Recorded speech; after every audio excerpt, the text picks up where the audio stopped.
ਮੁੱਦਾ ਗਰਮ ਹੈ ਦੇਖ ਰਹੇ तमाम ਦਰਸ਼ਕਾਂ ਦਾ। ਮੈਂ ਸੁਮਨ ਜੇਟਲੀ ਸਵਾਗਤ ਕਰਦੀ ਹਾਂ। ਅੱਜ ਇੱਕ ਨਵਾਂ ਮੁੱਦਾ ਲੈ ਕੇ ਅਸੀਂ ਹਾਜ਼ਰ ਹੋਏ ਹਾਂ ਤੇ ਸਾਡੇ ਨਾਲ ਅੱਜ ਦੇ ਮਹਿਮਾਨ ਵੀ ਜੁੜ ਚੁੱਕੇ ਨੇ। ਸਾਡੇ ਨਾਲ ਇੰਡਸਟਰੀਅਲਿਸਟ ਬਾਦੀਸ਼ ਜਿੰਦਲ ਜੁੜ ਚੁੱਕੇ ਨੇ, ਇੰਡਸਟਰੀਅਲਿਸਟ ਰਾਜੀਵ ਜੈਨ ਅਤੇ ਪੰਜਾਬ ਕਾਂਗਰਸ ਤੋਂ ਸਾਡੇ ਨਾਲ ਵਿਨੋਦ ਭਾਰਤੀ ਜੀ ਲਾਈਨ ਤੇ ਜੁੜ ਚੁੱਕੇ ਨੇ। ਤਾਂ ਅੱਜ ਗੱਲਬਾਤ ਕਰਾਂਗੇ ਇੰਡਸਟਰੀ ਨੂੰ ਹੋਏ ਘਾਟੇ ਦੀ।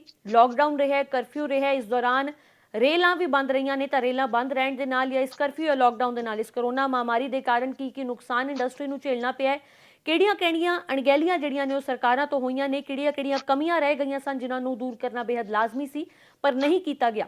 ਤਾਂ ਸਭ ਤੋਂ ਪਹਿਲਾਂ ਤਾਂ ਬਹੁਤ-ਬਹੁਤ ਸਵਾਗਤ ਕਰਾਂਗੇ। ਸਾਡੇ ਤਿੰਨੇ ਮਹਿਮਾਨ ਸਾਡੇ ਨਾਲ ਜੁੜ ਚੁੱਕੇ ਨੇ ਤੇ ਪਹਿਲਾ ਸਵਾਲ ਲਵਾਂਗੇ ਇੰਡਸਟਰੀਅਲਿਸਟ ਬਾਦੀਸ਼ ਜਿੰਦਲ ਜੀ। ਕੀ ਕਹਿਣਾ ਚਾਹੁੰਦੇ ਹੋ ਸਰ, ਜੋ ਨੁਕਸਾਨ ਇੰਡਸਟਰੀ ਨੂੰ ਹੋਇਆ ਹੈ ਪਿਛਲੇ 2 ਸਾਲਾਂ ਤੋਂ, ਸਾਲ 2020 ਸਾਲ 2021 ਇੰਡਸਟਰੀ ਦੇ ਲਈ ਕਿਸ ਤਰ੍ਹਾਂ ਦਾ ਰਿਹਾ? मैम ਜਿਹੜਾ ਇਹ 2 ਸਾਲ ਇੰਡਸਟਰੀ ਦੇ ਲਈ ਰਹੇ ਬਹੁਤ ਹੀ ਇੱਕ ਟ੍ਰੈਜਡੀ ਲਗਾ ਲਈਏ ਜਾਂ ਇੱਕ ਮੰਦਭਾਗਾ ਇੱਕ ਇਤਿਹਾਸ ਇੰਡਸਟਰੀ ਦਾ ਲਗਾ ਲਈਏ ਰਹੇ ਨੇ। ਤੇ ਸਭ ਤੋਂ ਜਿਹੜਾ ਇਹਦੇ ਵਿੱਚ ਇੱਕ ਬੜਾ ਇਸ਼ੂ ਰਿਹਾ ਕਿ ਇਸ ਬੁਰੇ ਦੌਰ ਦੇ ਵਿੱਚ ਨਾ ਤੇ ਪੰਜਾਬ ਸਰਕਾਰ ਤੇ ਨਾ ਹੀ ਕੇਂਦਰ ਸਰਕਾਰ ਨੇ ਕੋਈ ਇੰਡਸਟਰੀ ਦਾ ਸਾਥ ਦੇਣ ਦੀ ਕੋਸ਼ਿਸ਼ ਕੀਤੀ ਹੈ। ਬੰਦ ਦੇ ਬਾਵਜੂਦ ਇੰਡਸਟਰੀਅਲਿਸਟਾਂ ਨੂੰ ਆਪਣੇ ਸਾਰੇ ਬਿੱਲ, ਚਾਹੇ ਉਹ ਬਿਜਲੀ ਦੇ ਸੀ, ਚਾਹੇ ਉਹ ਕੋਈ ਵੀ ਡਿਪਾਰਟਮੈਂਟ ਦੇ ਟੈਕਸਿਸ ਸੀ, ਚਾਹੇ ਉਹ ਬੈਂਕਾਂ ਦੇ ਵਿਆਜ ਸੀ, ਚਾਹੇ ਉਹ ਲੇਬਰ ਦੀਆਂ ਤਨਖਾਹਾਂ ਸੀ, ਉਹ ਸਾਰਾ ਕੁਝ ਆਪਣਾ ਜਿਹੜਾ ਨੁਕਸਾਨ ਸੀ ਆਪਣੀ ਪਾਕਟ ਚੋਂ ਭਰਨਾ ਪਿਆ। ਆਪਣੇ ਪਰਿਵਾਰ ਦੀ ਹੈਲਥ ਦਾ ਇਸ਼ੂ ਸੀ, ਵਰਕਰਸ ਦੀ ਹੈਲਥ ਦਾ ਇਸ਼ੂ ਸੀ। ਕਿਸੇ ਪਾਸੋਂ ਵੀ ਸਰਕਾਰ ਵੱਲੋਂ ਕੋਈ ਇੱਕ ਬਹੁਤ ਪੋਜ਼ਿਟਿਵ ਨੋਟ ਜਿਹੜਾ ਅਸੀਂ ਕਹਿ ਦਈਏ ਕਿ ਇੰਡਸਟਰੀ ਨੂੰ ਨਹੀਂ ਆਇਆ ਕਿ ਅਸੀਂ ਇਹ ਤੁਹਾਡੇ ਨੂੰ ਇਹ ਰਿਲੀਫ ਦੇ ਰਹੇ ਹਾਂ ਜਾਂ ਤੁਹਾਡੇ ਟੈਕਸਿਸ 'ਚ ਅਸੀਂ ਕੋਈ ਛੂਟ ਦੇ ਰਹੇ ਹਾਂ ਜਾਂ ਕੋਈ ਬੈਂਕ ਇੰਟਰਸਟ ਦੇ ਵਿੱਚ ਅਸੀਂ ਕੋਈ ਛੂਟ ਦੇ ਰਹੇ ਹਾਂ। ਇਸ ਕਰਕੇ ਜਿੱਥੇ ਇੱਕ ਪਾਸੇ ਕੰਮ ਬੰਦ ਰਹਿਣ ਕਰਕੇ, ਕਿਉਂਕਿ ਕਾਫੀ ਸਟੇਟਾਂ ਬੰਦ ਰਹੀਆਂ ਨੇ, 3 ਮਹੀਨੇ ਪਹਿਲਾਂ ਲਗਾਤਾਰ ਲਾਕਡਾਊਨ ਚੱਲਿਆ, ਉਸ ਤੋਂ ਬਾਅਦ 'ਚ ਫਿਰ ਥੋੜੀ ਦੇਰ ਠੀਕ ਰਿਹਾ, ਉਸ ਤੋਂ ਬਾਅਦ ਫਿਰ ਜਿਹੜਾ ਹੁਣ ਲਗਾਤਾਰ 3-4 ਮਹੀਨੇ ਤੋਂ ਜਿਹੜੀ ਡਿਸਟਰਬੈਂਸ ਆਈ ਹੋਈ ਹੈ, ਕੰਮ ਕਾਫੀ ਅਪਸੈਟ ਹੈ। ਪ੍ਰੋਡਕਸ਼ਨਸ ਇਸ ਟਾਈਮ ਇੰਡਸਟਰੀ ਦੀਆਂ 30-40% ਤੋਂ ਵੱਧ ਨਹੀਂ ਹੈ ਕਿਉਂਕਿ ਮੈਕਸਿਮਮ ਸਟੇਟਸ ਦੇ ਵਿੱਚ ਲਾਕਡਾਊਨ ਹੈ। ਲੇਕਿਨ ਇਸ ਟਾਈਮ ਵੀ ਜਿਹੜਾ ਸਰਕਾਰ ਨੇ ਦੇਖੋ ਮੈਂ ਇੱਕ ਬੜੀ ਗੱਲ ਦੱਸਣਾ ਚਾਹਾਂਗਾ ਕਿ ਸਰਕਾਰ ਨੇ ਆਰਡਰ ਕਰ ਦਿੱਤੇ ਕਿ ਆਕਸੀਜਨ ਇੰਡਸਟਰੀ ਨੂੰ ਸਪਲਾਈ ਨਹੀਂ ਕੀਤੀ ਜਾਏਗੀ, ਇੰਡਸਟਰੀ ਨੂੰ ਬੰਦ ਕਰਨਾ ਪਿਆ। ਲੇਕਿਨ ਇਹ ਆਰਡਰ ਨਹੀਂ ਕੀਤੇ ਕਿ ਬਿਜਲੀ ਬੋਰਡ ਜਿਹੜਾ ਫਿਕਸ ਚਾਰजेस ਇੰਡਸਟਰੀ ਤੋਂ ਲੈਂਦਾ ਹੈ ਉਹਨੂੰ ਮਾਫ ਕੀਤੇ ਜਾਣਗੇ। ਆਰਡਰ ਕਰ ਦਿੱਤੇ ਗਏ ਕਿ ਦੁਕਾਨਾਂ ਬੰਦ ਰਹਿਣਗੀਆਂ, ਸ਼ੋਰੂਮ ਬੰਦ ਰਹਿਣਗੇ। ਇਹ ਆਰਡਰ ਨਹੀਂ ਕੀਤੇ ਗਏ ਕਿ ਜਿਹੜੇ ਫਿਕਸ ਚਾਰजेस ਨੇ ਇਹਨਾਂ ਦੁਕਾਨਾਂ ਦੇ, ਇੰਨੇ ਸ਼ੋਰੂਮਸ ਦੇ, ਇੰਨੇ ਰੈਸਟੋਰੈਂਟਸ ਦੇ, ਉਹ ਨਹੀਂ ਲਏ ਜਾਣਗੇ। ਇਸ ਕਰਕੇ ਜਿੱਥੇ ਤਾਂ ਲੈਣ ਵਾਲਾ ਇਸ਼ੂ ਸੀ ਉੱਥੇ ਸਰਕਾਰ ਨੇ ਕੋਈ ਰਿਲੀਫ ਨਹੀਂ ਦਿੱਤਾ, ਜਿੱਥੇ ਕਿ ਜਿਹੜੇ ਰਿਸਟ੍ਰਿਕਸ਼ਨ ਸੀ ਉਹ ਲਗਾ ਦਿੱਤੀਆਂ ਗਈਆਂ। ਤੇ ਇਸ ਕਰਕੇ ਇੱਕ ਓਵਰਆਲ ਜੇ ਅਸੀਂ ਇਹਨੂੰ ਦੇਖ ਲਈਏ ਤਾਂ ਇਹ ਜਿੰਨੇ ਸਾਡੇ ਪਿਛਲੇ 10 ਸਾਲ ਦੇ ਪ੍ਰੋਫਿਟ ਸੀ ਜਾਂ ਜੋ ਵੀ ਸੀ, ਇਹ 1.5-2 ਸਾਲ ਦੇ ਵਿੱਚ ਪੂਰਾ ਦਾ ਪੂਰਾ ਜਿਹੜਾ ਇੱਕ ਇੰਡਸਟਰੀ ਹੈ ਹਾਸ਼ੀਏ ਤੇ ਆ ਗਈ ਹੈ। ਤੁਸੀਂ ਇਹ ਦੇਖੋਗੇ ਕਿ ਜਦੋਂ ਇਹਦੇ 2-3 ਮਹੀਨੇ ਤੋਂ ਬਾਅਦ ਰਿਜ਼ਲਟ ਆਉਣਗੇ, ਬਹੁਤ ਸਾਰੇ ਛੋਟੇ ਯੂਨਿਟ ਜਿਹੜੇ ਨੇ ਉਹ ਸ਼ਾਇਦ ਪੰਜਾਬ 'ਚ ਬੰਦ ਹੋ ਚੁੱਕੇ ਹੋਣਗੇ ਤੇ ਜਿਹੜੇ ਬੜੇ ਯੂਨਿਟਸ ਨੇ ਉਹ ਵੀ ਕਾਫੀ ਜ਼ਿਆਦਾ ਲਾਸਿਸ ਦੇ ਵਿੱਚ ਆ ਚੁੱਕੇ ਹੋਣਗੇ। ਇਸ ਕਰਕੇ ਆਉਣ ਵਾਲੇ ਟਾਈਮ ਦੇ ਵਿੱਚ ਇੱਕ ਹੋਰ ਵੀ ਜਿਹੜੀ ਇਹਦੀ ਦੁਰਦਸ਼ਾ ਇੰਡਸਟਰੀ ਦੀ, ਸਾਡੇ ਕੋਲ ਤਾਂ ਪਹਿਲਾਂ ਹੀ ਕੋਈ ਵੱਡੀ ਇੰਡਸਟਰੀ ਨਹੀਂ ਹੈਗੀ ਇੱਥੇ ਕਿਸ ਦੀ ਨਹੀਂ ਇੰਡਸਟਰੀ ਤਾਂ ਦੇਖੋ ਪੰਜਾਬ ਦੇ ਵਿੱਚ ਪਹਿਲੇ ਕੋਈ ਮੈਗਾ ਇੰਡਸਟਰੀ ਤੇ ਹੈ ਨਹੀਂ ਹੈ। ਜਿਹੜੀ ਛੋਟੀ ਇੰਡਸਟਰੀ ਚੱਲ ਰਹੀ ਸੀ, ਸਰਕਾਰ ਨੂੰ ਚਾਹੀਦਾ ਸੀ ਕਿ ਇੰਟਰਸਟ ਦੇ, ਦੇਖੋ ਫੋਰਨ ਦੀਆਂ ਕੰਟਰੀਜ਼ ਨੇ, ਉੱਥੇ ਜੇ ਟੈਕਸ ਲਿੱਤੇ ਜਾਂਦੇ ਨੇ ਤਾਂ ਪੂਰੀਆਂ ਉਹਨਾਂ ਦੇ ਵਰਕਰਸ ਨੂੰ ਪੂਰੀਆਂ ਤਨਖਾਹਾਂ ਸਰਕਾਰ ਵੱਲੋਂ ਦਿੱਤੀਆਂ ਗਈਆਂ। ਜੀ ਵਿਨੋਦ ਜੀ, ਇਹ ਵੱਡਾ ਇਲਜ਼ਾਮ ਹੈ। ਇੰਡਸਟਰੀਅਲਿਸਟ ਇਹ ਕਹਿ ਰਹੇ ਨੇ ਕਿ ਪੰਜਾਬ ਸਰਕਾਰ ਨੇ ਕਿਸੇ ਵੀ ਤਰ੍ਹਾਂ ਦੀ ਸਹਾਇਤਾ ਨਹੀਂ ਕੀਤੀ। ਮੈਡਮ, ਮੈਂ ਜਿੰਦਲ ਸਾਹਿਬ ਦੀ ਗੱਲ ਬੜੇ ਗੌਰ ਨਾਲ ਸੁਣੀ ਹੈ। ਬਿਲਕੁਲ ਇਹਨਾਂ ਦੀ ਗੱਲ ਤਾਂ ਸਹੀ ਹੈ ਕਿ ਇਸ ਵਕਤ ਕੋਵਿਡ 'ਚ ਇੰਡਸਟਰੀ ਨੂੰ ਨੁਕਸਾਨ ਹੋਇਆ। ਇਕੱਲਾ ਇੰਡਸਟਰੀ ਨੂੰ ਨਹੀਂ, ਹਰ ਇੱਕ ਸੈਕਟਰ ਨੂੰ ਹੋਇਆ, ਚਾਹੇ ਟਰਾਂਸਪੋਰਟੇਸ਼ਨ ਹੈ, ਚਾਹੇ ਕੰਸਟਰਕਸ਼ਨ ਸੈਕਟਰ ਹੈ, ਚਾਹੇ ਜਿਹੜੇ ਵੀ ਕੋਈ ਇੰਪਲੋਇਮੈਂਟ ਜਨਰੇਸ਼ਨ ਹੈ, ਟ੍ਰੇਡ ਕੰਸਰਨ ਹੈ, ਉਹਨਾਂ ਸਾਰਿਆਂ ਨੂੰ ਇਸ ਕੋਵਿਡ ਦੇ ਵਿੱਚ ਨੁਕਸਾਨ ਹੋਇਆ। ਈਵਨ ਦੈਨ ਕਿ ਸਰਕਾਰਾਂ ਦਾ ਵੀ ਰੈਵਨਿਊ ਘਟਿਆ ਔਰ ਸਰਕਾਰਾਂ ਨੇ ਜਿਹੜੀਆਂ ਵੀ ਆਪਣੀਆਂ ਪਲਾਨਿੰਗ ਕੀਤੀਆਂ ਸੀ, ਨਵੇਂ ਪ੍ਰੋਜੈਕਟ ਇੰਟਰੋਡਿਊਸ ਕਰਾਣੇ ਸੀ, ਉਹ ਵੀ ਸਾਰੇ ਧਰੇ ਰਹਿ ਗਏ ਕਿਉਂਕਿ ਅੱਜ ਦੀ ਤਰੀਕ ਵਿੱਚ ਇਨਸਾਨ ਦੀ ਜਾਨ ਬਚਾਉਣਾ ਫਸਟ ਪ੍ਰੈਫਰੈਂਸ ਹੋ ਗਈ। ਪਰ ਇਨਸਾਨ ਦੀ ਜਾਨ ਵੀ ਨਹੀਂ ਬਚਾ ਪਾ ਰਹੀਆਂ ਸਰਕਾਰਾਂ, ਤਾਂ ਮੌਤਾਂ ਇੰਨੀਆਂ ਹੋ ਰਹੀਆਂ ਨੇ। ਸਾਨੂੰ 2020 ਕੀ ਇਹ ਮਤ ਨਹੀਂ ਦੇ ਕੇ ਗਿਆ ਸੀ ਕਿ ਦੂਜੀ ਸਟ੍ਰੇਨ ਆਣੀ ਹੈ, ਇਹ ਹਾਲਾਤ ਹੋ ਸਕਦੇ ਨੇ, ਅਸੀਂ ਤਾਂ ਵੀ ਤਿਆਰ ਨਹੀਂ ਸੀਗੇ। ਤਾਂ ਸਰਕਾਰਾਂ ਦਾ ਫੇਲੀਅਰ ਨਹੀਂ ਕਵਾਂਗੇ ਅਸੀਂ ਇਹਨੂੰ। ਮੈਂ ਤੁਹਾਡੇ ਨਾਲ ਬਿਲਕੁਲ ਸਹਿਮਤ ਹਾਂ, ਲੇਕਿਨ ਇਹਦੇ ਨਾਲ ਮੈਂ ਇੱਥੇ ਵੀ ਦੱਸਣਾ ਚਾਹੁੰਦਾ ਕਿ ਜੋ ਡਿਊਟੀ ਸੈਂਟਰ ਗਵਰਨਮੈਂਟ ਦੀਆਂ ਸੀ, ਸੈਂਟਰ ਗਵਰਨਮੈਂਟ ਨੇ ਕੋਆਪਰੇਟ ਕਰਨ ਦੀ ਬਜਾਏ ਆਬਸਟੈਕਲਸ ਖੜੀਆਂ ਕੀਤੀਆਂ ਸਰਕਾਰਾਂ ਤੇ ਸਟੇਟ ਗਵਰਨਮੈਂਟਸ ਤੇ। ਹੁਣ ਤੁਸੀਂ ਦੇਖ ਲਓ, ਤਾਜ਼ੀ ਐਗਜ਼ਾਮਪਲ ਹੈ ਕਿ ਕਹਿੰਦੇ ਤੁਸੀਂ ਵੈਕਸੀਨੇਸ਼ਨ ਜਿਹੜੀ ਵੈਕਸੀਨ ਤੁਸੀਂ ਜਿਹੜੀ ਪਰਚੇਸ ਕਰਨੀ ਹੈ, ਇੰਜੈਕਸ਼ਨ ਪਰਚੇਸ ਕਰਨੇ ਤੁਸੀਂ ਆਪ ਕਰੋ।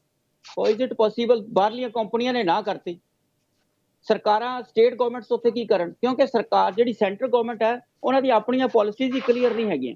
ਜਿਸ ਤਰ੍ਹਾਂ ਹੁਣੇ ਜਿੰਦਲ ਸਾਹਿਬ ਨੇ ਕਿਹਾ ਕਿ ਵੀ ਜਿਹੜੀ ਵੀ ਪਾਲਿਸੀ ਅਖਤਿਆਰ ਹੁੰਦੀ ਹੈ, ਜਦੋਂ ਵੀ ਜਿਹੜੇ ਅਸੀਂ ਇੰਟਰਸਟ ਆਪਣੇ ਬੈਂਕਾਂ ਨੂੰ ਟਾਈਮ ਸਿਰ ਬੈਂਕ ਮੰਗਦੇ ਆ ਸਾਡੇ ਕੋਲੋਂ, ਉਹ ਬੈਂਕਾਂ ਨੇ ਮੰਗਣਾ ਹੀ ਹੈ। ਜੇ ਸੈਂਟਰ ਗਵਰਨਮੈਂਟ ਬੈਂਕ ਜਿਹੜਾ ਸੈਕਟਰ ਹੈ ਉਹ ਆਰਬੀਆਈ ਦੇ ਅੰਡਰ ਹੈ, ਆਰਬੀਆਈ ਇਹਦੇ ਥਰੂ ਉਹਨਾਂ ਨੂੰ ਇੰਸਟਰਕਸ਼ਨ ਦਵਾ ਸਕਦੇ ਆ ਕਿ ਫਿਲਹਾਲ ਜਿਹੜਾ ਇਹ ਕ੍ਰੂਸ਼ੀਅਲ ਪੀਰੀਅਡ ਹੈ ਇਹਦਾ ਇੰਟਰਸਟ ਨਾ ਚਾਰਜ ਕੀਤਾ ਜਾਵੇ। ਕਿਉਂਕਿ ਸਰਕਾਰਾਂ ਦੀ ਵੀ ਆਪਣੀ ਜਿਹੜੀ ਸਟੇਟ ਗਵਰਨਮੈਂਟਸ ਹੈ ਉਹਨਾਂ ਦੀ ਆਪਣੀਆਂ ਲਿਮਿਟੇਸ਼ਨਸ ਹੈ।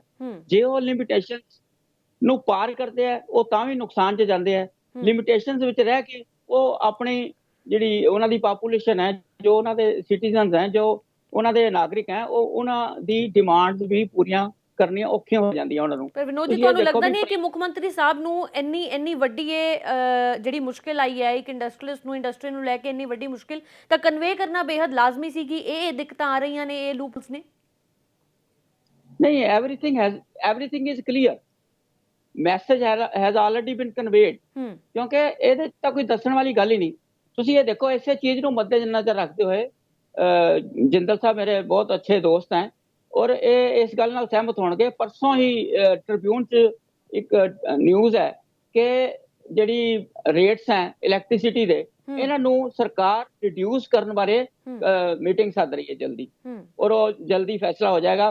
ਹਾਲਾਂਕਿ ਹਰ ਸਾਲ 8% ਰੇਟ ਜਿਹੜੇ ਆ ਇਨਕਰੀਜ਼ ਹੁੰਦੇ ਆ, ਲੇਕਿਨ ਇਸ ਵਾਰੀ ਉਹ ਘਟਾਏ ਜਾਣਗੇ ਜੀ। ਇਹ ਇਸੇ ਕਰਕੇ ਹੀ ਹੈ ਕਿ ਇੰਡਸਟਰੀ ਦੀ ਮਦਦ ਕਰਨ ਵਾਸਤੇ ਹੈ, ਇੰਡਸਟਰੀ ਦੀ ਪ੍ਰੋਜੈਕਟ। ਔਰ ਦੂਸਰੀ ਗੱਲ ਇਹ ਹੈ ਕਿ ਐਮਪਲੋਇਮੈਂਟ ਜਿਹੜੀ ਹੈ ਅਸੀਂ ਕਿੱਦਾਂ ਜਨਰੇਟ ਕਰਾਂਗੇ, ਜਦ ਕਿ ਕੋਵਿਡ ਕਰਕੇ ਕੁਝ ਲੇਬਰ ਚਲੀ ਗਈ, ਕੁਝ ਫੈਕਟਰੀਆਂ ਬੰਦ ਹੋ ਗਈਆਂ। ਅੱਜ ਦੀ ਤਰੀਕ ਵਿੱਚ ਜਿਹੜੀਆਂ ਫੈਕਟਰੀਆਂ 24 ਘੰਟੇ ਚੱਲਦੀਆਂ ਸੀ ਉਹ 8 ਘੰਟੇ ਵੀ ਨਹੀਂ ਚੱਲ ਰਹੀਆਂ। ਇਹ ਬਿਲਕੁਲ ਪ੍ਰੋਬਲਮ ਹੈ, ਜੈਨੂਇਨ ਪ੍ਰੋਬਲਮ ਹੈ। ਔਰ ਇਹਦਾ ਹੱਲ ਕਿਵੇਂ ਕੱਢਾਂਗੇ ਅਸੀਂ? ਪ੍ਰੋਬਲਮ ਤਾਂ ਅਸੀਂ ਜਾਣਦੇ ਹਾਂ ਕਿ ਦਿੱਕਤਾਂ ਦਾ ਸਾਹਮਣਾ ਤਾਂ ਕਰਨਾ ਪੈ ਹੀ ਰਿਹਾ ਹੈ, ਪਰ ਹੱਲ ਪੰਜਾਬ ਸਰਕਾਰ ਕਿਵੇਂ ਕੱਢੇਗੀ? ਦੇਖੋ, ਹੱਲ ਇਹਦਾ ਜਿਹੜਾ ਹੈ ਨਾ, ਕੱਲੀ ਪੰਜਾਬ ਸਰਕਾਰ ਨਹੀਂ ਕੱਢ ਸਕਦੀ। ਇਹ ਸੈਂਟਰ ਗਵਰਨਮੈਂਟ ਨੂੰ ਵੀ ਸ਼ਾਨਾ ਬਿਸ਼ਾਨਾ ਕੰਧੇ ਨਾਲ ਕੰਧਾ ਮਿਲਾ ਕੇ ਚੱਲਣਾ ਪਏਗਾ। ਜੇ ਸੈਂਟਰ ਗਵਰਨਮੈਂਟ ਤਮਾਸ਼ਬੀਨ ਬਣ ਕੇ ਉੱਥੇ ਬੈਠੀ ਰਹੇਗੀ ਤਾਂ ਪੰਜਾਬ ਤਾਂ ਕੀ ਹਿੰਦੁਸਤਾਨ ਦੀ ਕੋਈ ਵੀ ਸਟੇਟ ਇਹਦਾ ਹੱਲ ਨਹੀਂ ਕੱਢ ਸਕਦੀ। ਠੀਕ ਹੈ ਰਾਜੀਵ ਜੀ ਤੁਹਾਡੇ ਤੋਂ ਜਵਾਬ ਲਵਾਂਗੇ। ਕਹਿ ਰਹੇ ਨੇ ਕਿ ਪੰਜਾਬ ਸਰਕਾਰ ਹੈ ਜਿਹੜੀ ਉਹ ਕੱਲੀ ਹੱਲ ਨਹੀਂ ਕਰ ਸਕਦੀ, ਸੈਂਟਰ ਨੂੰ ਜ਼ਰੂਰ ਕੁਛ ਨਾ ਕੁਛ ਕਰਨਾ ਪੈਣਾ। ਕੀ ਕਹਿਣਾ ਚਾਹੁੰਦੇ ਹੋ ਇਸ ਤੇ? देखिए मैडम, ऐसा है, उन्होंने कहा कि सेंट्रल गवर्नमेंट भी हेल्प करे। देखो, साडा जिहड़ा स्टेट है, साडा है स्टेट पंजाब। पहला तां साडी तां मातृ भूमि पंजाब है। जे साडो मातृ भूमि नहीं साडी ਉਂਗਲੀ फड़ोगी तो सेंटर किवें फड़ोगा जी। हुण देखो, सेंटर की मैं गल करदा, स्टेट की गल करदा, जिवें मनीष जी ने कहा कि बिजली, ਹੁਣ ਬਿਜਲੀ ਦੇਖੋ ਫੈਕਟਰੀ ਚੱਲਦੀ ਹੈ ਤੇ ਸਾਡਾ ਪ੍ਰੋਡਕਸ਼ਨ ਹੁੰਦੀ ਹੈ, ਸਾਡੀ ਸੇਲ ਹੁੰਦੀ ਹੈ, ਸਾਡਾ ਪ੍ਰੋਫਿਟ ਹੁੰਦਾ ਹੈ, ਅਸੀਂ ਬਿਜਲੀ ਦਾ ਬਿੱਲ ਦਿੰਦੇ ਜੀ। ਅੱਜ ਦੀ ਡੇਟਸ ਕੀ ਹੈ, ਸਾਰੀਆਂ ਪ੍ਰੋਡਕਸ਼ਨਾਂ ਡਾਊਨ ਨੇ, ਸਭ ਕੁਝ ਹੈ। ਮੈਂ ਤੁਹਾਨੂੰ ਇੱਕ ਛੋਟਾ ਐਗਜ਼ਾਮਪਲ ਦਿੰਦਾ। ਮੇਰਾ ਬਿੱਲ ਅੱਜ ਜਿਹੜਾ ਹੁਣ ਇਸ ਮਹੀਨੇ ਦਾ ਬਿੱਲ ਹੈ ਉਹ 61000 ਰੁਪਇਆ ਆਇਆ ਜੀ। ਯੂਨਿਟ ਫੁਕੇ ਨੇ 3500, 16.5 ਰੁਪਏ 76 ਪੈਸੇ ਮੈਨੂੰ ਇੱਕ ਯੂਨਿਟ ਬਿਜਲੀ ਦਾ ਪੈ ਰਿਹਾ, ਔਰ ਜਿਹਦੇ ਵਿੱਚ ਫਿਕਸਡ ਚਾਰजेस ਜਿਹੜੇ ਨੇ 32000 ਰੁਪਏ ਫਿਕਸਡ ਚਾਰजेस ਨੇ। ਇਹ ਮੈਂ ਬਿੱਲ ਮੇਰੇ ਕੋਲ ਸਾਹਮਣੇ ਟੇਬਲ ਤੇ ਪਿਆ ਇਸ ਵੇਲੇ। ਮੈਂ ਤੁਹਾਨੂੰ ਇਹ ਮਾੜਾ ਫੋਟੋ ਦਿਖਾ ਵੀ ਦਿੰਦਾ, ਆ ਦੇਖੋ ਜੀ। ਠੀਕ ਹੈ, ਤੇ ਹੁਣ ਦੇਖੋ ਇਹ ਪੰਜਾਬ ਸਰਕਾਰ ਨੂੰ ਸੋਚਣਾ ਚਾਹੀਦਾ ਸੀ ਕਿ ਨਹੀਂ, ਅਸੀਂ ਇਹਨੂੰ ਫਿਕਸ ਚਾਰजेस ਨੂੰ ਐਜ਼ ਅ ਪੈਂਡੈਮਿਕ ਦੇ ਵਿੱਚ ਇਹਨੂੰ ਖਤਮ ਕਰੀਏ, ਪਹਿਲੀ ਗੱਲ। ਦੂਸਰੀ ਗੱਲ, ਜਿਹੜੀਆਂ ਚੀਜ਼ਾਂ ਬੰਦ ਨੇ ਉਹਦਾ ਪ੍ਰਾਪਰਟੀ ਟੈਕਸ ਆਪਾਂ ਪੂਰਾ ਲੈ ਰਹੇ ਹਾਂ। ਕਿਉਂ ਲੈ ਰਹੇ ਹਾਂ? ਅਸੀਂ ਉਹਨੂੰ ਵੀ ਐਗਜ਼ੈਂਪਸ਼ਨ ਦੇ ਸਕਦੇ ਹਾਂ। ਤੇ ਅਸੀਂ ਐਕਸਪੈਕਟ ਕਰੀਏ ਨਾ ਕਿ ਸੈਂਟਰ ਤੋਂ ਵੀ, ਜਦ ਪੰਜਾਬ ਸਰਕਾਰ ਹੀ ਨਹੀਂ ਕੁਝ ਕਰ ਰਹੀ ਤੇ ਸੈਂਟਰ ਤੋਂ ਕੀ ਐਕਸਪੈਕਟ ਕਰੀਏ? ਹੁਣ ਡੀਜ਼ਲ ਹੈ, ਸਾਡਾ ਰॉ ਮਟੀਰੀਅਲ ਹੈ, ਜਿਹੜੀ ਪ੍ਰੋਡਕਸ਼ਨ ਦੇ ਵਿੱਚ ਡੀਜ਼ਲ ਯੂਜ਼ ਹੁੰਦਾ ਹੈ। ਸਟੇਟ ਆਪਣਾ ਜਿਹੜਾ ਹੈਗਾ ਡੀਜ਼ਲ ਦਾ ਟੈਕਸ ਹੈ ਉਹ ਕਢਾ ਲਵੇ ਤਾਂ ਕਿ ਸਾਡੀ ਪ੍ਰੋਡਕਸ਼ਨ ਸਸਤੀਆਂ ਹੋ ਜਾਣ, ਸਾਡੇ ਮਾਲ ਸਸਤੇ ਹੋ ਜਾਣ। ਫਰੇਟ ਸਬਸਿਡੀ ਦੇਣ ਸਾਨੂੰ ਪੰਜਾਬ ਤੋਂ ਬੰਬੇ ਤੱਕ ਦੀ। ਸਾਡੇ ਕੋਲ ਤਾਂ ਜਦ ਸਾਡਾ ਆਪਣਾ ਸਟੇਟ ਵੀ ਸਾਡੀ ਹੈਲਪ ਕਰੂਗਾ, ਸੈਂਟਰ ਕੀ ਐਕਸਪੈਕਟ ਕਰਦਾ? ਅਸੀਂ ਸੈਂਟਰ ਤੋਂ ਕੀ ਐਕਸਪੈਕਟ ਕਰੀਏ? ਵਿਨੋਦ ਜੀ, ਇੰਨਾ ਤਾਂ ਅਸੀਂ ਆਪਣਾ ਐਕਸਪੈਕਟ ਕਰ ਹੀ ਸਕਦੇ ਹਾਂ ਪੰਜਾਬ ਸਰਕਾਰ ਤੋਂ, ਜੋ ਰਾਜੀਵ ਜੀ ਨੇ ਕਿਹਾ। ਇਹ ਬਿਲਕੁਲ ਠੀਕ ਕਹਿ ਰਹੇ, ਮੈਂ ਰਾਜੀਵ ਜੀ ਨਾਲ ਸਹਿਮਤ ਹਾਂ। ਜਿਹੜੀਆਂ ਵੀ ਇਹਨਾਂ ਨੇ ਪ੍ਰੋਬਲਮ ਦੱਸੀਆਂ ਨੇ, ਔਰ ਇਹ ਪ੍ਰੋਬਲਮਸ ਆਲਰੇਡੀ ਅਸੀਂ ਫਾਈਨਾਂਸ ਮਿਨਿਸਟਰ ਨੂੰ ਮਿਲ ਕੇ ਉਹਨਾਂ ਦੇ ਨੋਟਿਸ ਲਿਆ ਚੁੱਕੇ ਹਾਂ। ਔਰ ਜਲਦੀ ਹੀ ਇੱਕ ਕੈਬਨਿਟ ਮੀਟਿੰਗ ਇੰਡਸਟਰੀਅਲ ਪ੍ਰੋਬਲਮ ਦੇ ਉੱਪਰ ਸੱਦਣ ਜਾ ਰਹੀ ਹੈ ਪੰਜਾਬ ਸਰਕਾਰ। ਔਰ ਪਰ ਕੀ ਮੇਰਾ ਪੰਜਾਬ ਖਿਆਲ ਹੈ ਵੀ ਸਰਕਾਰ ਉਹਦੇ ਨਹੀਂ ਵਿੱਚ ਜਾਣਦੀ ਜ਼ਰੂਰ ਸੀ ਕਿ ਕੋਵਿਡ ਦੇ ਦੌਰਾਨ ਜਦੋਂ ਲਾਕਡਾਊਨ ਕਰਾਂਗੇ, ਕਰਫਿਊ ਕਰਾਂਗੇ, ਤਾਂ ਇੰਡਸਟਰੀਜ਼ ਨੂੰ ਇਹ ਦਿੱਕਤਾਂ ਆਣੀਆਂ ਨੇ ਕਿ ਪਹਿਲਾਂ ਜ਼ਰੂਰੀ ਨਹੀਂ ਸੀ ਇਹ ਮੀਟਿੰਗ ਕਰਨੀ? ਦੇਖੋ ਮੈਡਮ, ਗੱਲ ਇਹ ਹੈ ਵੀ ਜਦੋਂ ਫਸਟ ਵੇਵ ਆਈ ਹੈ, ਫਸਟ ਵੇਵ ਦਾ ਸਾਰਿਆਂ ਨੇ ਰਲ ਕੇ ਉਹਦਾ ਮੁਕਾਬਲਾ ਕੀਤਾ ਔਰ ਅਸੀਂ ਕਿਸੇ ਹੱਦ ਤੱਕ ਸਾਰੇ ਕਾਮਯਾਬ ਵੀ ਹੋਏ ਉਸ ਵੇਵ ਨੂੰ ਦੱਬਣ ਲਈ। ਔਰ ਜਿਹੜੀ ਸੈਕੰਡ ਵੇਵ ਆਈ ਹੈ ਇਹ ਅਨਐਕਸਪੈਕਟਡ, ਇਹ ਤਾਂ ਸੀਗੀ ਵੀ ਆਣੀ ਹੈ, ਪਰ ਇਹ ਨਹੀਂ ਸੀ ਪਤਾ ਕਿ ਇੰਨੇ ਜ਼ੋਰ ਨਾਲ ਆਏਗੀ, ਇੰਨੇ ਲੋਕ ਅਨਐਕਸਪੈਕਟਡ ਲੋਕ ਬਿਮਾਰ ਹੋ ਜਾਣਗੇ, ਅਨਐਕਸਪੈਕਟਡ ਮੌਤਾਂ ਹੋ ਜਾਣਗੀਆਂ। ਔਰ ਇਹ ਵੀ ਅਨਐਕਸਪੈਕਟਡ ਸੀ ਕਿ ਇੰਨੇ ਯੂਨਿਟ ਬੰਦ ਹੋ ਜਾਣਗੇ ਔਰ ਇੰਨਾ ਲੰਬਾ ਪਰ ਲਾਕਡਾਊਨ ਤੁਸੀਂ ਕਰਨਾ ਇਹ ਕਿਵੇਂ ਪਏਗਾ। ਕਹਿ ਸਕਦੇ ਹੋ? ਤੁਸੀਂ ਇਹ ਅਨਐਕਸਪੈਕਟਡ ਸੀਗਾ। ਪੰਜਾਬ ਸਰਕਾਰ ਤਾਂ ਸਾਨੂੰ ਇਹ ਕਹਿੰਦੀ ਰਹੀ ਹੈ ਕਿ ਸੈਕੰਡ ਵੇਵ ਆਣੀ ਹੈ, ਸੈਕੰਡ ਵੇਵ ਤੋਂ ਬਚਣ ਦੀ ਇਹ ਚੀਜ਼ਾਂ ਕਰਨੀਆਂ ਅਸੀਂ, ਤਾਂ ਪੰਜਾਬ ਸਰਕਾਰ ਤਾਂ ਜਾਣਦੀ ਹੋਏਗੀ। ਨਹੀਂ, ਨੋ ਡਾਊਟ ਇਹ ਤਾਂ ਐਕਸਪੈਕਟਡ ਸੀ ਕਿ ਵੀ ਇਹ ਆਣੀ ਹੈ, ਲੇਕਿਨ ਅਨਐਕਸਪੈਕਟਡ ਸੀ ਜੋ ਇਨਸੀਡੈਂਟ ਹੋਏ।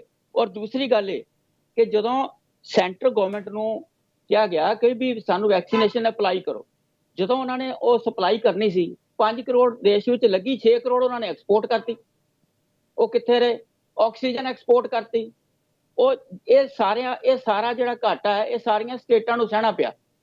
ਜਿਹੜੇ ਕੰਮ ਅਸੀਂ ਨਹੀਂ, ਅੱਜ ਜਿਵੇਂ ਜਿੰਦਲ ਸਾਹਿਬ ਨੇ ਕਿਹਾ ਵੀ ਆਕਸੀਜਨ ਜਿਹੜੀ ਹੈ ਉਹ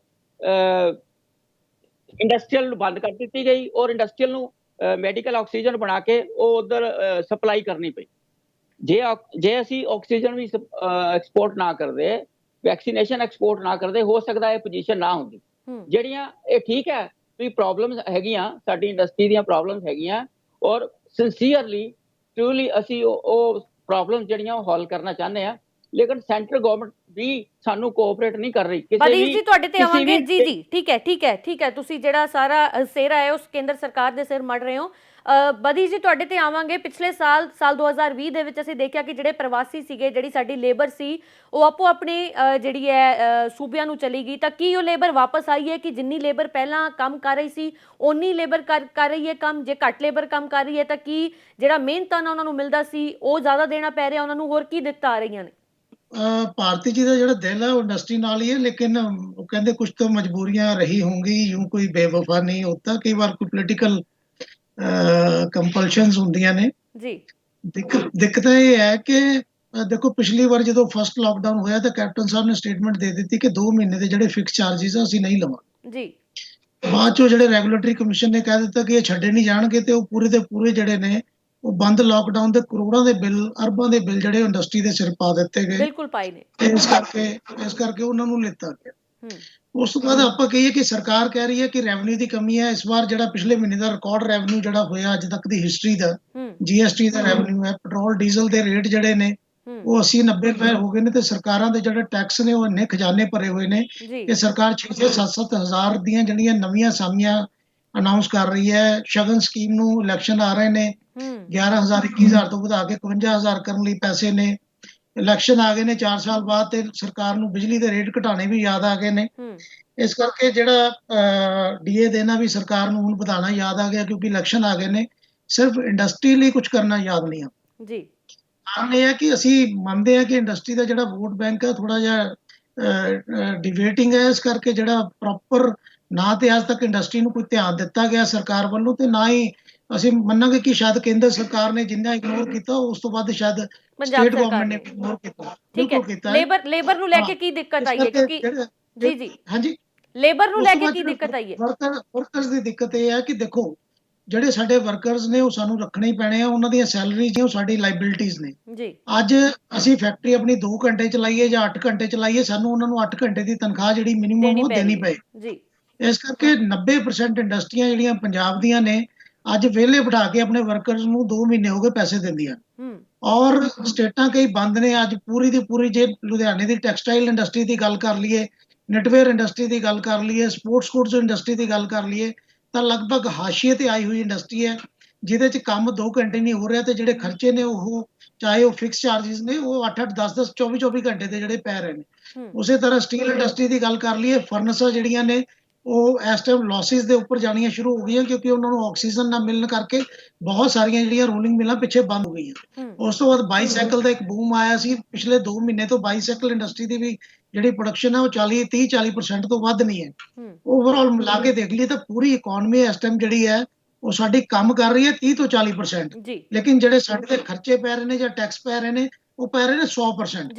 ਇਸ 'ਚ ਜਿਹੜਾ ਸਰਕਾਰ ਦਾ ਕੰਟਰੀਬਿਊਸ਼ਨ ਸੀ, ਅਸੀਂ ਮੰਨਿਆ ਕਿ ਚਲੋ ਸਰਕਾਰ ਸਾਨੂੰ ਕੁਝ ਨਹੀਂ ਦੇ ਸਕਦੀ ਸੀ, ਲੇਕਿਨ ਜਿਹੜਾ ਸਾਡੇ ਤੇ ਥੋਪਿਆ ਗਿਆ ਫਿਕਸ ਚਾਰजेस, ਇਹ ਮੈਂ ਮੰਨਾਂਗਾ ਕਿ ਇਹ ਜਿਹੜੇ ਫਿਕਸ ਚਾਰजेस ਨੇ ਇਹ ਸਰਕਾਰ ਨੂੰ ਚਾਹੀਦਾ ਸੀ, ਕਿਉਂਕਿ ਕਾਂਗਰਸ ਦੇ ਦੌਰਾਨ ਹੀ ਜਿਹੜੇ ਫਿਕਸ ਚਾਰजेस ਦੇ ਪਰੰਪਰਾ 2 ਪਾਰਟ ਟੈਰਿਫ ਦੀ ਸ਼ੁਰੂ ਹੋਈ ਸੀ, ਤੇ ਸਰਕਾਰ ਨੂੰ ਚਾਹੀਦਾ ਸੀ ਘੱਟੋ ਘੱਟ ਬੰਦ ਪਈਆਂ ਜਿਹੜੀਆਂ ਇੰਡਸਟਰੀਜ਼ ਨੇ ਉਹਨਾਂ ਤੋਂ ਘੱਟੋ ਘੱਟ ਫਿਕਸ ਚਾਰजेस ਤਾਂ ਨਾ ਲਿੱਤੇ ਜਾਣ। ਇਹਨਾਂ ਦਾ ਦੇਖੋ ਅਸੀਂ ਕਿਰਾਏ ਭਰ ਰਹੇ ਆ, ਫੈਕਟਰੀਆਂ ਦੇ ਭਾੜੇ ਪੈ ਰਹੇ ਨੇ, ਕਿਰਾਏ ਪੈ ਰਹੇ ਨੇ, ਲੇਬਰ ਦੇ ਖਰਚੇ ਪੈ ਰਹੇ ਨੇ, ਬੈਂਕਾਂ ਦੇ ਵਿਆਜ ਪੈ ਰਹੇ ਨੇ, ਤੇ ਬਿਨਾਂ ਬਿਜਲੀ ਵਰਤੇ ਸਾਡੇ ਤੇ ਫਿਕਸ ਚਾਰजेस ਲਾਏ ਜਾ ਰਹੇ ਨੇ। ਇਸ ਕਰਕੇ ਥੋੜੀ ਜੀ ਸ਼ਰਮ ਜਿਹੜੀ ਹੈ ਸਰਕਾਰ ਨੂੰ ਜ਼ਰੂਰ ਚਾਹੀਦੀ ਹੈ। ਬਿਲਕੁਲ ਵਿਨੋਦ ਜੀ, ਕਿੰਨਾ ਕੁ ਔਖਾ ਸੀਗਾ ਜੇ ਤੁਸੀਂ ਫਿਕਸ ਚਾਰजेस ਪੰਜਾਬ ਸਰਕਾਰ ਇਹ ਫੈਸਲਾ ਲੈ ਲੈਂਦੀ ਕਿ ਜਿਹੜੇ ਫਿਕਸ ਚਾਰजेस ਨੇ ਉਹ ਨਾ ਲਏ ਜਾਣੇ ਨਾ ਤੋਂ? ਮੈਡਮ ਮੈਂ ਚਲੋ ਇਹਦੀ ਸਫਾਈ ਤਾਂ ਨਹੀਂ ਪੇਸ਼ ਕਰਦਾ, ਲੇਕਿਨ ਜਿਹੜੀ ਗੱਲ ਜਿੰਦਲ ਸਾਹਿਬ ਨੇ ਕਹੀ ਹੈ ਵੀ ਸਰਕਾਰ ਬਿਲਕੁਲ ਉਦਾਸੀਨ ਹੈ, ਇਹੋ ਜਿਹੀ ਜਿੰਦਲ ਸਾਹਿਬ ਕੋਈ ਗੱਲ ਨਹੀਂ ਹੈ। ਜੇਕਰ ਇਹੋ ਜਿਹੀ ਗੱਲ ਨਾ ਹੁੰਦੀ, ਪਿਛਲੇ 10 ਸਾਲ 'ਚ ਫੋਕਲ ਪੁਆਇੰਟਾਂ ਦੀਆਂ ਸੜਕਾਂ ਟੁੱਟੀਆਂ ਪਈਆਂ ਸੀ। ਆਪਾਂ ਲੁਧਿਆਣੇ ਦੀ ਐਗਜ਼ਾਮਪਲ ਹੀ ਲੈ ਲਈਏ, ਕਿਸੇ ਨੇ ਉਹਨਾਂ ਨੂੰ ਬਣਾਇਆ ਨਹੀਂ, ਔਰ ਅੱਜ ਜਿਹੜੇ PSI ਸੀ ਦੇ ਚੇਅਰਮੈਨ ਤੋਂ ਮੈਨੂੰ ਪਤਾ ਚੱਲਿਆ ਵੀ 40 ਕਰੋੜ ਦੇ ਨਾਲ ਉਹ ਸੜਕਾਂ ਜਿਹੜੀਆਂ ਨੇ ਨਵੀਆਂ ਬਣਾਈਆਂ ਜਾ ਰਹੀਆਂ ਨੇ, ਉਹ ਇਨਫਰਾਸਟ੍ਰਕਚਰ ਸੁਧਾਰ ਕੇ ਤੇ ਇੰਡਸਟਰੀ ਨੂੰ ਸਮੂਥ ਕਰਨ ਲਈ ਇਹ ਸਾਰਾ ਉਪਰਾਲਾ ਕੀਤਾ ਜਾ ਰਿਹਾ। ਸਿਰਫ ਸੜਕਾਂ ਸੁਧਾਰ ਕੇ ਅਸੀਂ ਇੰਡਸਟਰੀ ਨੂੰ ਸਮੂਥ ਨਹੀਂ ਕਰ ਸਕਦੇ ਨਾ ਵਿਨੋਦ ਜੀ? ਨਹੀਂ, ਬਿਲਕੁਲ ਕਰ ਸਕਦੇ ਹਾਂ ਜੀ। ਜੇ ਸਾਡੀ ਗੱਡੀ ਜਾਂਦੀ ਆ ਆਏਗੀ 4 ਘੰਟੇ ਜਾਂ 5 ਘੰਟੇ, ਸਾਨੂੰ ਲੇਬਰ ਵੀ ਪੈ ਜਾਣੀ ਹੈ, ਸਾਡੀ એનર્ਜੀ ਵੀ ਵੇਸਟ ਹੋਣੀ ਹੈ। ਉਹ ਵੀ that is a part and parcel of our business, ਇਹ ਨਾਲ ਹੁੰਦਾ ਹੈ। ਔਰ ਦੂਸਰੀ ਗੱਲ ਜਿਹੜੀ ਤੁਸੀਂ ਫਿਕਸ ਵਾਲੀ ਕਹੀ ਹੈ, ਮੈਂ ਇਹਦੇ ਨਾਲ ਸਹਿਮਤ ਹਾਂ। ਜਿਹੜਾ ਅਨਐਕਸਪੈਕਟਡ ਖਰਚੇ ਕਿਸੇ ਵੀ ਇੰਡਸਟਰੀ ਨੂੰ ਪੈਂਦੇ ਆ ਜਾਂ ਟ੍ਰੇਡਰ ਨੂੰ ਪੈਂਦੇ ਆ, ਉਹਦੇ ਲਈ ਉਹ ਬੀਅਰ ਕਰਨੇ ਮੁਸ਼ਕਲ ਹੋ ਜਾਂਦੇ ਆ, ਔਰ ਇਹਦੇ ਲਈ ਸਰਕਾਰ ਦੇ ਨੋਟਿਸ ਵਿੱਚ ਲਿਆਂਦਾ ਗਿਆ ਔਰ ਸਰਕਾਰ ਵੱਲੋਂ ਕੁਛ ਨਾ ਕੁਛ ਇਹਦੇ ਲਈ ਜ਼ਰੂਰ ਕੀਤਾ ਜਾਏ। ਵਿਨੋਦ ਜੀ, ਹਰ ਚੀਜ਼ ਨੋਟਿਸ 'ਚ ਲਿਆਂਦੀ ਜਾ ਰਹੀ ਹੈ, ਸਰਕਾਰ ਰਿਐਕਟ ਕਦੋਂ ਕਰੇਗੀ? ਸਰਕਾਰ ਇਹਨਾਂ ਦੇ ਹੱਕ ਦੇ ਵਿੱਚ ਫੈਸਲਾ ਕਦੋਂ ਸੁਣਾਏਗੀ? ਕਿਉਂਕਿ ਇਹਨਾਂ ਦੀਆਂ ਉਮੀਦਾਂ ਤਾਂ ਪੰਜਾਬ ਸਰਕਾਰ ਤੋਂ ਹੀ ਨੇ। ਮੈਡਮ, ਇਹਨਾਂ ਨੇ ਹੁਣੇ GST ਦੀ ਗੱਲ ਕੀਤੀ, ਤੁਹਾਡੇ ਸਾਹਮਣੇ ਹੀ ਹੈ। 3 ਸਾਲ ਪੰਜਾਬ ਸਰਕਾਰ ਕੁਰਲਾਂਦੀ ਰਹੀ ਵੀ ਸਾਡਾ GST ਦਾ ਸ਼ੇਅਰ ਸਾਡਾ ਭੇਜ ਦਿਓ, GST ਦਾ ਸ਼ੇਅਰ ਸਾਡਾ ਭੇਜ ਦਿਓ। ਉਹਨਾਂ ਨੇ ਇਹਨਾਂ ਨੂੰ ਕਿਸ਼ਤਾਂ 'ਚ ਤਰਸਾ ਕੇ ਦਿੱਤਾ, ਜਿਹੜਾ ਕਿ ਇੱਕ ਪ੍ਰੋਜੈਕਟ ਹੁੰਦਾ ਵੀ ਇਧਰੋਂ ਇੰਨੇ ਪੈਸੇ ਆਣੇ, ਇੱਧਰ ਇੰਨੇ ਪੈਸੇ ਲੱਗਣੇ। ਕਿਉਂਕਿ ਜਿਹੜੀ ਸਾਡੀ ਬਦਕਿਸਮਤੀ ਹੈ ਵੀ ਸੈਂਟਰ 'ਚ ਸਰਕਾਰ ਹੋਰ ਹੈ ਔਰ ਇੱਥੇ ਸਰਕਾਰ ਹੋਰ ਹੈ, ਔਰ ਜਿਸ ਵਕਤ ਇਹ ਸਰਕਾਰ ਉਹਨਾਂ ਤੋਂ ਕੋਈ ਵੀ ਡਿਮਾਂਡ ਕਰਦੀ ਹੈ, ਉਹ ਕੋਸ਼ਿਸ਼ ਇਹ ਕਰਦੇ ਆ ਵੀ ਇਹਨਾਂ ਨੂੰ ਖਰਾਬ ਕੀਤਾ ਜਾਵੇ ਤਾਂ ਕਿ ਇਹ ਲੋਕਾਂ ਦੇ ਉਹਦੇ ਤੋਂ ਨਜ਼ਰਾਂ ਤੋਂ ਲੈ ਜਾਣ ਔਰ ਸਾਡਾ ਕੁਝ ਉੱਥੇ ਹੱਲ ਨਿਕਲ ਆਵੇ। ਰਾਜੀਵ ਜੀ, ਕੀ ਲੱਗਦਾ ਹੈ ਕਿ ਇਹ ਜੀ ਰਾਜੀਵ ਜੀ ਤੁਹਾਡੇ ਤੋਂ ਜਵਾਬ ਲਵਾਂਗੇ। ਜੀ ਠੀਕ ਹੈ ਵਿਨੋਦ ਜੀ, ਮੈਂ ਆ ਰਹੀ ਹਾਂ। ਜੀ ਮੈਂ ਤੁਹਾਡੇ ਕੋਲ ਆ ਰਹੀ ਹਾਂ ਦੁਬਾਰਾ। ਰਾਜੀਵ ਜੀ, ਕੀ ਲੱਗਦਾ ਹੈ ਕਿ ਇਹ ਜਿਹੜੀ ਬਲੇਮ ਗੇਮ ਅਕਸਰ ਚੱਲਦੀ ਰਹਿੰਦੀ ਹੈ, ਸੈਂਟਰ ਸਰਕਾਰ ਸੂਬਾ ਸਰਕਾਰ ਤੇ ਜਿਹੜਾ ਹੈ ਉਹ ਇਲਜ਼ਾਮ ਲਗਾ ਦਿੰਦੀ ਹੈ, ਸੂਬਾ ਸਰਕਾਰ ਸੈਂਟਰ ਸਰਕਾਰ ਨੂੰ ਰਗੜ ਲੈਂਦੀ ਹੈ, ਤਾਂ ਇਸ ਦੇ ਵਿੱਚ ਪਿਸ ਕੌਣ ਰਿਹਾ? ਪਿਸ ਤਾਂ ਇੱਕ ਇੰਡਸਟਰੀਅਲਿਸਟ ਹੀ ਰਿਹਾ ਨਾ। ਹਾਂਜੀ ਮੈਡਮ, ਦੇਖੋ ਏਦਾਂ ਹੈ, ਵਿਨੋਦ ਜੀ ਨੇ ਕਿਹਾ ਕਿ GST ਦਾ ਸਾਨੂੰ ਹਿੱਸਾ ਨਹੀਂ ਦਿੱਤਾ ਗਿਆ। ਚਲੋ, ਇੱਕ ਤਾਂ ਦੇਖੋ, ਮੈਂ ਖੁਦ ਮੈਡਮ ਸੀਤਾਰਮਨ ਨੂੰ ਮਿਲ ਕੇ ਆਇਆ ਸੀਗਾ, ਲਾਸਟ ਹੀ ਅਸੀਂ ਮਿਲ ਕੇ ਆਏ ਸੀ। ਜਦੋਂ ਅਸੀਂ ਮਿਲ ਕੇ ਆਏ ਆ, ਉਦੋਂ ਨੇ ਕਿਹਾ ਸਾਡਾ ਸਟੇਟਸ ਦਾ ਅਸੀਂ ਸਾਰਾ ਨਾਲ ਵਕਾਇਆ ਦੇ ਰਹੇ ਹਾਂ। ਚਲੋ, ਸਾਨੂੰ ਉਸ ਤੋਂ ਬਾਅਦ ਸਾਲ ਦੀ ਨਹੀਂ ਪਤਾ, ਲੇਕਿਨ VAT, what about VAT? VAT ਤਾਂ ਸਟੇਟ ਗਵਰਨਮੈਂਟ ਦਾ ਸੀਗਾ, ਉਹ ਤਾਂ ਅੱਜ ਤੱਕ ਨਹੀਂ ਮਿਲਿਆ। 2017 ਦਾ GST ਲੱਗਿਆ ਹੋਇਆ, ਵੈਟ ਅੱਜ ਪੈਂਡਿੰਗ ਹੈ, ਉਹ ਕਿੱਥੇ ਗਿਆ? ਉਹ ਤੁਹਾਨੂੰ ਅੱਜ ਤੱਕ ਨਹੀਂ ਮਿਲਿਆ। ਵਿਨੋਦ ਜੀ ਅਸੀਂ ਸਟੇਟ ਤੋਂ ਕਰਦੇ ਹਾਂ। ਵੈਟ ਨੂੰ ਲੈ ਕੇ ਕੀ ਸਫਾਈ ਦੇਣਾ ਚਾਹੋਗੇ ਵਿਨੋਦ ਜੀ? ਵੈਟ ਤਾਂ ਬੜੀ ਅੱਛੀ ਸਕੀਮ ਇੰਟਰੋਡਿਊਸ ਕੀਤੀ ਪੰਜਾਬ ਸਰਕਾਰ ਨੇ, ਔਰ 90% ਉਹਨਾਂ ਨੂੰ ਜਿਹੜਾ ਉਹ ਮਾਫ ਕਰ ਦਿੱਤਾ ਗਿਆ ਵੈਟ। ਉਹ ਜਿਹੜੇ ਉਹਨਾਂ ਦੇ ਸੀ ਫਾਰਮ ਨਹੀਂ ਆਏ, ਉਹਨਾਂ ਨੂੰ ਕੋਈ ਪੈਨਲਟੀ ਨਹੀਂ, ਕੋਈ ਇੰਟਰਸਟ ਨਹੀਂ, ਔਰ 90% ਵੇਵ ਆਫ ਕਰ ਦਿੱਤਾ ਗਿਆ। ਰਾਜੀਵ ਜੀ, ਮੰਨਦੇ ਹੋ ਇਸ ਗੱਲ ਨੂੰ ਕਿ ਕੋਈ ਪੈਨਲਟੀ, ਕੋਈ ਇੰਟਰਸਟ ਪਿਆ, ਕਿ ਵੇਵ ਆਫ ਹੋਇਆ? ਨਹੀਂ, ਇਹਦੇ ਚ ਏਦਾਂ ਨਹੀਂ ਹੈ ਮੈਮ। ਇਹਨਾਂ ਨੇ ਜਿਹੜੀ ਸਕੀਮ ਕੱਢੀ ਹੈ, ਉਹਦੇ ਚ ਇਹਨਾਂ ਨੇ ਕਿਹਾ 1% ਮਤਲਬ ਜਿਹੜੀ ਤੁਹਾਡੀ ਟੋਟਲ ਸੇਲ ਹੈ, ਟੋਟਲ ਸੇਲ ਦਾ 1% ਪੇ ਕਰੋ। ਜੇ ਮੇਰਾ ਸੀ ਫਾਰਮ 10,000 ਰੁਪਏ ਦਾ ਹੈਗਾ, ਉਹਨੂੰ ਜੇ ਮੈਂ ਜਿਹੜੀ ਮੇਰੀ ਸੇਲ ਹੈਗੀ ਹੈ 10 ਕਰੋੜ ਦੀ, ਇਹਦਾ ਮਤਲਬ ਪਹਿਲਾਂ ਮੈਂ 1% ਜਮਾ ਕਰਾਵਾਂ 10,000 ਦੇ ਵਿੱਚ। ਟੋਟਲ ਸੇਲ ਦਾ 1% ਹੈ। ਇਹ ਆਈ ਵਾਸ਼ ਹੈ ਜਾਂ ਤਾਂ ਜਿਹੜਾ ਨਹੀਂ ਜਿਹੜਾ ਤੁਹਾਨੂੰ ਤੁਹਾਡਾ ਐਚ ਫਾਰਮ ਹੈ ਜਾਂ ਨਹੀਂ ਸੀ ਫਾਰਮ ਹੈ ਮਿਸਅੰਡਰਸਟੈਂਡਿੰਗ ਹੈ। ਉਹਦਾ ਕਹਿ ਆਪਣੇ ਕੋਲ ਜਿੰਦਲ ਸਾਹਿਬ ਬੈਠੇ ਹੈ। ਜਿੰਦਲ ਸਾਹਿਬ, ਇਹ ਕੀ ਮੈਂ ਤੁਹਾਡੀ ਇਹਦੇ ਲਈ ਮਦਦ ਚਾਹਾਂਗਾ ਵੀ ਜਿਹੜਾ ਟੈਕਸ ਹੈ, ਟੈਕਸ ਦਾ 90% ਉਹਨਾਂ ਨੇ ਵੇਵ ਕੀਤਾ ਹੈ, ਨਾ ਕਿ ਇਹਨਾਂ ਵਾਲੀ 1% ਵਾਲੀ ਸਕੀਮ ਹੈ। ਬਾਦੀਸ਼ ਜੀ ਕੀ ਕਹਿਣਾ ਚਾਹੁੰਦੇ ਹੋ ਕਿ ਇੱਕ ਕਨਫਿਊਜ਼ਨ ਹੈ ਕਿ ਇੱਕ ਮਿਸਕਨਸੈਪਸ਼ਨ ਹੈ, ਕੀ ਹੈ? ਭਾਰਤੀ ਜੀ ਪ੍ਰੋਬਲਮ ਕੀ ਆ ਗਈ ਕਿ ਸਰਕਾਰ ਦੀ ਮਨਸ਼ਾ ਕੁਝ ਹੋਰ ਸੀ। ਜਦੋਂ ਅਫਸਰਾਂ ਨੇ ਪਾਲਿਸੀ ਬਣਾਈ ਉਹਨੂੰ ਇਸ ਤਰ੍ਹਾਂ ਬਣਾ ਦਿੱਤਾ ਗਿਆ ਕਿ ਇੰਡਸਟਰੀ ਨੇ ਉਹ ਓਟੀਐਸ ਨੂੰ ਅਡਾਪਟ ਕਰਨ ਤੋਂ ਹੀ ਮਨਾ ਕਰ ਦਿੱਤਾ, ਕਿਉਂਕਿ ਉਹਨਾਂ ਦੀ ਜਿਹੜੀ ਟੈਕਸ ਲਾਇਬਿਲਿਟੀ ਉਹ ਘੱਟ ਬਣਦੀ ਸੀ, ਜਦ ਕਿ ਉਹਨਾਂ ਨੂੰ ਇਹ ਸਕੀਮ ਨੂੰ ਅਡਾਪਟ ਕਰਕੇ ਪੈਸੇ ਜ਼ਿਆਦਾ ਦੇਣੇ ਪੈਣੇ ਸੀ। ਇਸ ਕਰਕੇ ਕਿਤੇ ਨਾ ਕਿਤੇ ਬਿਊਰੋਕ੍ਰੇਸੀ ਜਿਹੜੀ ਹੈ ਉਹ, ਮੈਂ ਮਾਫੀ ਚਾਹਾਂਗਾ, ਉਹ ਤੁਹਾਡੀ ਸਰਕਾਰ ਦੀਆਂ ਵੀ ਗੱਲਾਂ ਨਹੀਂ ਮੰਨਦੀ। ਕਈ ਵਾਰੀ ਅਸੀਂ ਦੇਖਣ ਨੂੰ ਆਇਆ, ਪਹਿਲਾਂ ਮਨਪ੍ਰੀਤ ਬਾਦਲ ਸਾਹਿਬ ਤੁਹਾਡੇ ਇੱਥੇ ਕਈ ਵਾਰ ਅਨਾਉਂਸਮੈਂਟਾਂ ਕਰਕੇ ਗਏ ਨੇ। ਸੁਖਬੀਰ ਜੀ ਵਾਲੇ ਇੱਕ ਅਨਾਉਂਸਮੈਂਟ ਹੋਈ ਸੀ ਕਿ ਜਦੋਂ ਪੁਰਾਣੀ ਸਰਕਾਰ ਸੀ ਇੱਥੇ ਪੰਜਾਬ ਦੇ ਵਿੱਚ ਕਿ 2013-14 ਦੇ ਅਸੈਸਮੈਂਟ ਦੇ ਕੇਸਿਸ ਨਹੀਂ ਲੱਗਣਗੇ। 70,000 ਕੇਸ ਇਹਨਾਂ ਲੋਕਾਂ ਨੇ ਅਸੈਸਮੈਂਟ ਦਾ ਲਗਾ ਦਿੱਤਾ। ਉਸ ਤੋਂ ਬਾਅਦ ਚ ਹੁਣ 1 ਲੱਖ ਨੋਟਿਸ ਜਿਹੜਾ ਨੇ, ਕਰੋਨਾ ਦਾ ਪੀਰੀਅਡ ਚੱਲ ਰਿਹਾ, ਇਹ ਜਿਹੜਾ ਪ੍ਰੋਫੈਸ਼ਨਲ ਟੈਕਸ ਦੇ 1 ਲੱਖ ਨੋਟਿਸਿਸ ਇਸ਼ੂ ਕਰ ਦਿੱਤੇ ਗਏ ਵੈਟ ਡਿਪਾਰਟਮੈਂਟ ਵੱਲੋਂ। ਕੀ ਉਹਨਾਂ ਨੂੰ ਇਹ ਪਤਾ ਨਹੀਂ ਕਿ ਇਲੈਕਸ਼ਨ ਈਅਰ ਹੈ ਤੇ ਸਰਕਾਰ ਨੂੰ ਨੁਕਸਾਨ ਪਹੁੰਚੇਗਾ? ਇਸ ਕਰਕੇ ਕਿਤੇ ਨਾ ਕਿਤੇ ਓਵਰਆਲ ਅਸੀਂ ਦੇਖਿਆ ਕਿ ਸਰਕਾਰ ਦੀ ਜੇ ਮਨਸ਼ਾ ਵੀ ਅੱਛੀ ਹੁੰਦੀ ਹੈ ਤਾਂ ਸ਼ਾਇਦ ਬਿਊਰੋਕ੍ਰੇਸੀ ਉਹਨੂੰ ਉਸ ਤਰੀਕੇ ਦੇ ਨਾਲ ਪੇਸ਼ ਕਰ ਦਿੰਦੀ ਹੈ ਕਿ ਜਿਹੜਾ ਕਿ ਉਲਟਾ ਇੰਡਸਟਰੀ ਨੂੰ ਫਾਇਦਾ ਹੁੰਦਾ ਉਹਦੇ ਨੁਕਸਾਨ ਹੋ ਜਾਂਦਾ। ਇਸ ਕਰਕੇ ਇਹ ਜਿਹੜੀ ਓਟੀਐਸ ਦੀ ਪਾਲਿਸੀ ਵੀ ਆਈ ਹੈ, ਇਹਨੂੰ ਇਦਾਂ ਇਸ ਸ਼ੇਪ ਦੇ ਵਿੱਚ ਲਿਆਂਦਾ ਗਿਆ ਕਿ ਇੰਡਸਟਰੀ ਨੂੰ ਕੋਈ ਬਹੁਤ ਬੜਾ ਇਹ ਤੋਂ ਫਾਇਦਾ ਨਹੀਂ ਹੈ। ਜੇ ਅਸੀਂ ਕੋਈ ਥੋੜਾ ਬਹੁਤ ਵੀ ਟੈਕਸ ਦੇਣਾ, ਇਹ ਸਕੀਮ ਨੂੰ ਅਡਾਪਟ ਕਰਨਾ, ਤਾਂ ਸਾਨੂੰ ਪੂਰੀ ਸੇਲ ਦੇ ਉੱਪਰ ਟੈਕਸ ਦੇਣ ਤੋਂ ਬਾਅਦ ਹੀ ਅਡਾਪਟ ਕੀਤਾ ਜਾਏ। ਵਿਨੋਦ ਜੀ, ਹੱਲ ਕਿਸ ਤਰ੍ਹਾਂ ਨਿਕਲੇਗਾ? ਹੱਲ ਅਸੀਂ ਮੰਗ ਰਹੇ ਹਾਂ, ਹੱਲ ਕਿਸ ਤਰ੍ਹਾਂ ਨਿਕਲਣਾ?